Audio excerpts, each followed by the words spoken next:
India के road पर गाड़ी से ज्यादा आईडीडी चल रही है। एक तरफ मुंबई का कोस्टल रोड जय हो बजा रहा है, वहीं दूसरी तरफ पॉट होल्स, खुले पिट और अधूरे काम वाई हो का भी कोरस बहुत अच्छे से गा रहे हैं। और बीच में फंस जाता है आम आदमी, उसकी जिंदगी की स्टेयरिंग, ब्रेक, सब कुछ भगवान के भरोसे। Hi, you are watching News Point and let's talk where India is heading.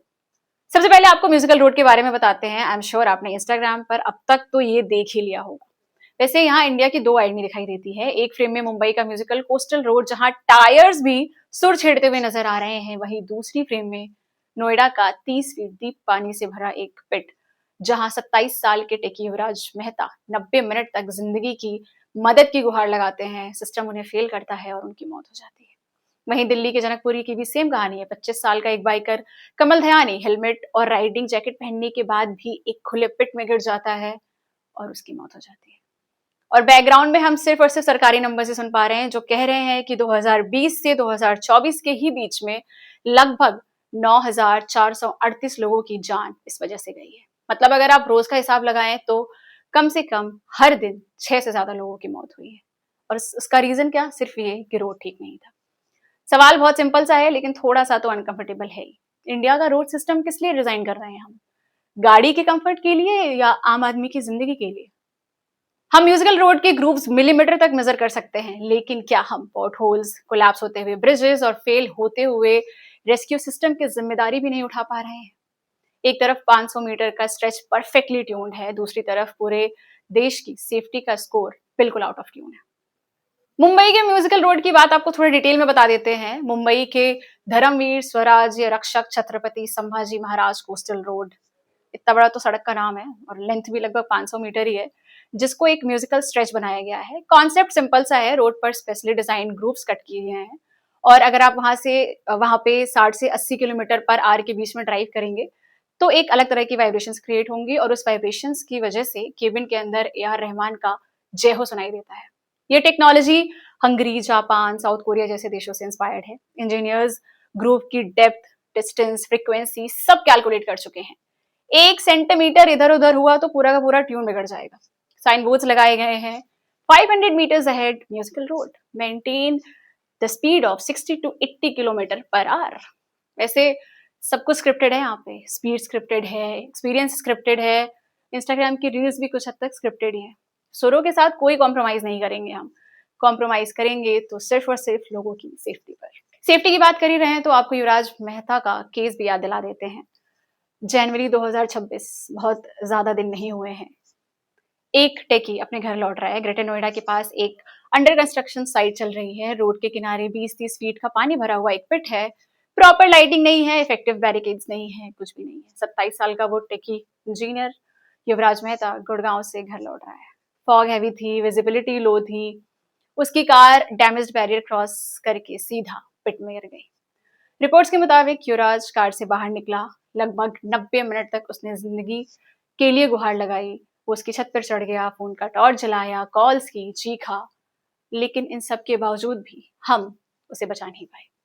लगभग 90 मिनट तक जिंदा रहा था वो उस ठंडी रात में, उस ठंडे पानी में, और एक सिस्टम जो उसे देख रहा था डूबते हुए उसे बचा भी नहीं पाया। पोस्टमार्टम कहती है कि डूब गया, फिर कार्डियक अरेस्ट आया। साइट पर पुलिस थी, फायर ब्रिगेड था, रेस्क्यू टीम सब पहुंच गए थे। लगभग 80 लोग थे वहां पर फिर भी उसकी जान नहीं बचा पाए। सब कुछ था वहां पर, बस एक चीज मिसिंग थी, वो थी कोऑर्डिनेटेड टाइमली एक्शन।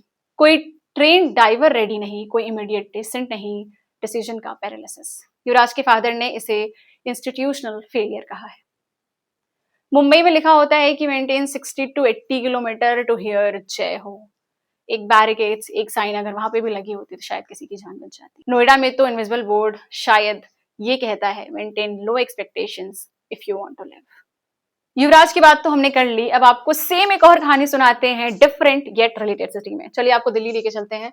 25 साल का कमल दयानी, एक बैंक एम्प्लॉय जो दिन रात मेहनत करता है और रात को घर लौटने की सोच रहा था। रात के 12 बज रहे थे। उसने अपने भाई को फोन किया कि बस कुछ ही मिनट में मैं घर पहुंच जाऊंगा, लेकिन वो घर नहीं पहुंचा। उसकी बाइक एक 15 से 20 फीट डीप पिट में गिर गई। ये पिट स्वेयर या पाइपलाइन का काम कर रहा था। बता दें आपको, बैरिकेडिंग वहां भी प्रॉपर नहीं थी, लाइटिंग भी नहीं था, वार्निंग का बोर्ड भी नहीं था। इतनी ज्यादा लापरवाही थी कि एक और जान चली गई। सुबह लोगों ने पिट में बाइक और उसकी बॉडी को रिकवर किया। फैमिली पूरी रात पुलिस स्टेशन के चक्कर काटती रही, पर फिर भी कुछ नहीं हो पाया। हाँ, पर एक स्टेटमेंट जरूर रिलीज कर दिया था कि साइट प्रॉपरली बैरिकेडेड थी और इस चीज को इन्वेस्टिगेट करने के लिए कमिटी बनाई जाएगी जो सालों तक चलेगी। स्क्रिप्ट वही सेम है, सिर्फ विक्टिम का नाम चेंज हो जाएगा। तो क्या इंडिया में डेटा, डेथ, सब सिमिलर है, सिर्फ एक नंबर है, लोग इसको आइसोलेटेड इंसिडेंट्स बताकर खत्म कर देते हैं, पर ऐसा नहीं है। 2020 से 24 तक पॉट होल्स रिलेटेड डेथ्स 9,438 हो चुकी हैं। 2020 में ये लगभग 5500 के अराउंड डेथ थे और 2024 में ये 2385 हो गए, लगभग 53% का जंप। पॉटहोल एक्सीडेंट्स 23,000 से ज्यादा, हजारों लोगों को सीरियस इंजरीज हुई। उत्तर प्रदेश अकेला 5,000 से ज्यादा डेथ रिपोर्ट्स करता है। कुछ स्टेट पेपर पर जीरो दिखाते हैं, पर ऐसा कैसे हो सकता है? अगर आप पेपर पे जीरो दिखा रहे हैं तो ये जो इंसिडेंट्स हम सुन रहे हैं वो कहाँ से आ रहे हैं? ग्राउंड पर तो लोग कहते हैं कि पोर्ट होल से कोई नहीं मरता, बस ओपन ड्रेन, गिरता ब्रिज, इस वजह से लोग मर जाते हैं। रियलिटी क्या है आपको कभी पता नहीं चलेगी। रोड सरफेस ही नहीं, ब्रिजेस भी गिर रहे हैं। 2021 से मिड 2025 तक मीडिया रिपोर्ट्स के मुताबिक 170 ब्रिजेस कोलैप्स ट्रैक किए गए हैं। 200 से ज्यादा डेथ्स हो चुके हैं, 400 से ज्यादा इंजरीज हो चुकी हैं। और सबका कॉमन रीजन यही कि कोई प्रॉपर मेंटेनेंस नहीं है, एजिंग इंफ्रास्ट्रक्चर है, ओवरलोड है, क्लाइमेट स्ट्रेस है। तो अगर हम सुरों को छेड़ने के लिए सड़कें बना सकते हैं तो इन चीजों को भी मैनेज कर ही सकते हैं। इंस्पेक्शन वीक है, मॉनिटरिंग वीक है, एक्शन डिले हो जाता है, इन सब में हम बिल्कुल टाइम लगा सकते हैं, पर गाना हमारी सड़कों पे परफेक्टली बजेगा। तो भाई सीधी सी बात है, एक ही सवाल है कि क्या इंडिया इंफ्रास्ट्रक्चर रिबन कटिंग के लिए बन रहा है? म्यूजिकल रोड्स के लिए अगर हम बोर्ड लगा सकते हैं तो मुझे ऐसा लगता है कि किसी की जिंदगी बचाने के लिए भी प्रॉपर बोर्ड्स लगाए जा सकते हैं। क्या कभी किसी अथॉरिटी के ऑफिस में बोर्ड लगेगा, maintain accountability to save a life? जब तक हम इंफ्रास्ट्रक्चर को ड्रोन शॉट और रील के एंगल से देखते रहेंगे तब तक शायद ये थोड़ा मुश्किल होगा और ऊपर से जय हो बजता रहेगा और नीचे युवराज, कमल ऐसे लोगों की जान जाती रहेगी। तो भाई सवाल सिर्फ इतना सा है कि रोड पे गाना ज्यादा जरूरी है या लोगों का जिंदा बचकर घर सही सलामत पहुंच जाना? ऐसे वीडियोस के लिए follow and download news point.